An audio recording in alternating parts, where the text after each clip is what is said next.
শুভ দুপুর, সকলে কেমন আছো? আজকে একটা আলপনা ডিজাইনের ভিডিও নিয়ে চলে এলাম। মাটির থালায় আলপনা করে নিয়েছি। একদমই সহজ ডিজাইন করেছি, কারণ আমি সূক্ষ্ম ডিজাইনগুলো পারি না। যতটুক পারি, যতটা জানি সেটা দিয়ে, সেই ডিজাইনগুলো দিয়েই মাটির থালাটাই এঁকে নিয়েছি। অনেক দিন ধরে মাটির থালাটা ফাঁকা করে রেখে দিয়েছি আলপনা করব বলে, কিন্তু শারীরিক অসুস্থতা, কর্মব্যস্ততা সব মিলেমিশে একদমই সময় বের করতে পারছিলাম না।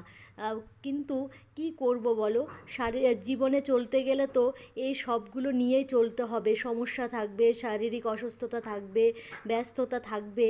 তারপরে ভাবলাম যে এই রকম চলতে থাকলে তো আমি কোনোদিনই আমার শখের কাজ আমি করে উঠতেই পারবো না। সেই কারণে আজকে দুপুরবেলাটা বসেই পড়লাম, না এই ব্যস্ততার মধ্যেও আমাকে একটুখানি হলেও সময় বের করে কাজটি করতেই হবে। আরও কিছু মাটির জিনিস আমি রেখেছি ডিজাইন করব বলে, দেখি আবার কবে সময় পাই, সময় বের করে করতে পারি। আমি করে অবশ্যই তোমাদের ভিডিওর মাধ্যমে দেখিয়ে দেব। আর অনেক দিন আমি প্র্যাকটিস করছিলাম না, অনেক দিনই হয়ে গেছে এই আঁকার সাথে, আলপনার সাথে মানে কোনো যোগাযোগই নেই। সেই কারণে খুবই মানে ভয় করছিল, হাত কাঁপছিল যে ঠিকঠাকভাবে করতে পারবো নাকি। একদমই সেরকমভাবে ভালো করতে পারিনি।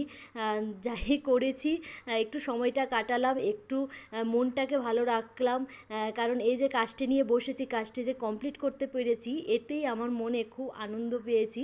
যে ডিজাইনই করি জানি ভালো হয়নি, সেরকম সুন্দর করতে পারিনি, তারপরে মনে কেমন যেন একটা আনন্দ হচ্ছিল, মনটা ভালো লাগছিল যে এতদিনের অপেক্ষার পর কাজটি করতে পেরেছি।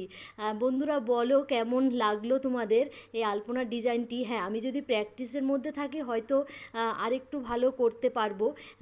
সেটাই বলছি, যতই কর্মব্যস্ততা থাকুক, যতই শারীরিক অসুস্থতা থাকুক, তার মধ্যেও সময় বের করে তোমাদের যার যেটা শখ, সে ছোটোখাটো শখগুলো একটু পূরণ করার চেষ্টা করবে, নিজেকে সময় দেবে।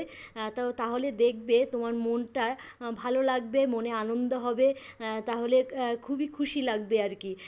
যে কোনো কাজই করার পর যদি শেষ করতে পারি জিনিসটা, খুবই ভালো লাগে।